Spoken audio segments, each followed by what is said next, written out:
Hey, I feel like preaching this afternoon. I feel like preaching, man. Let's do it. You know what I said to a friend of mine? I told him to stop going to church. And he was like, why must I stop going to church? I said, concentrate on the church you have already. He said, what am I talking about? I said, you have a church already. Your wife is there. Your family, they are in the same house. You are the church. Concentrate on that one. He said, no, we need to go and gather. I said, okay, fine. What happens in coronavirus time? You were indoors. Nobody you were goes church out. now. You are in the church now. What if Jesus came? Were you going to heaven or hell? He said, you are saying something. I said, okay, so now this is the issue. That place you are just going there because you have closed. That's it, case closed.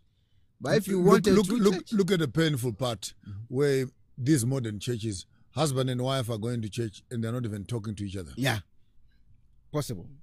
But immediately get into church. Hello, brothers and sisters.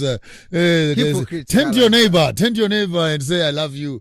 And everybody smile. And the same black book says, if you are driving or you are walking on your way to church, and you remember that you have wronged someone, go back. Or you owe someone, stop on your tracks. Leave the ship where it is. Go back. Look for forgiveness. Make things right where you're coming from. And I bet you the pastor does not finish and come back because you have really gone to church. That's the church. Because the church is about you again showing acts of grace. To the church. To the church. No, you need to remember that you don't have an appointment with God in the church. God is waiting for you with your enemies.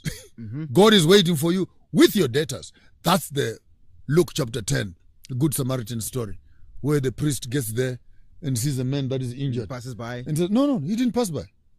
He was rushing to church. Ah, okay. And he thought that he was going to be, sorry, I can't help my brother. I have an appointment with God in church. The church, okay. And he paces to run to church. The Levite comes back and says, oh, if my bishop cannot help you, I'm the choir master. I'm going to church. He's going to preach. Now, if I stop to help you, there will be no one to conduct music. He follows. And the Good Samaritan comes and stops. Now, their church begins. Attends to the man. Through church. Carries the man. And he gets off his donkey and puts another man who is sick on his donkey. And he walks. And the sick person is behind. Now, those are acts of church. And he takes him to an inn, to a hotel. And he pays for a stranger that he did not know. And looks after that man for the whole night. Now, I want us maybe just to play, because I'm an artist. Let's just go backwards. So in the evening, when these three people are sitting down, Mr. Priest, sit over there. Mr. Levi, sit here. Good Samaritan sits there. Can I ask you a question? Who amongst you took the church to the people?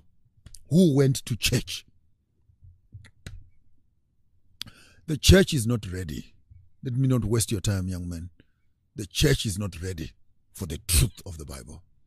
So I've told people, don't waste my time asking me, do I believe in the Bible or what? Because even you, who hold it every week and beat on it as a music instrument, you don't believe it. Yeah. You don't believe a word that is in that book. And you cannot even practice what you preach. So don't come around and ask me, do you still believe in the Bible? Do you still believe in the Bible? Because if I should tell you what the Bible says, I don't think you are ready to listen.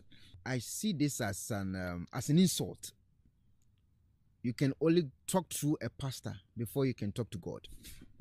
It's like let me go to church so my pastor can talk to God, communicate to God on my behalf.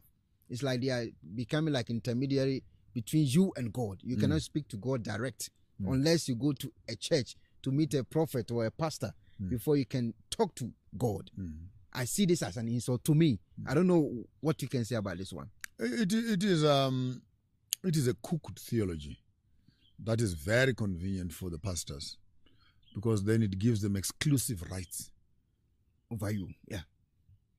I met up some young men one day, a pastor actually, on my social page, who says to me, God says this to me. And he's saying stuff about me.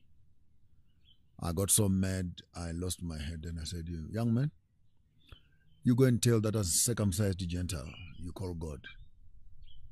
If he wants me, he has my address.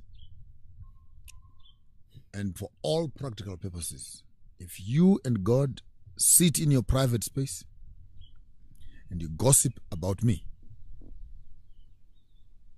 he does not respect me, and I don't have to respect him.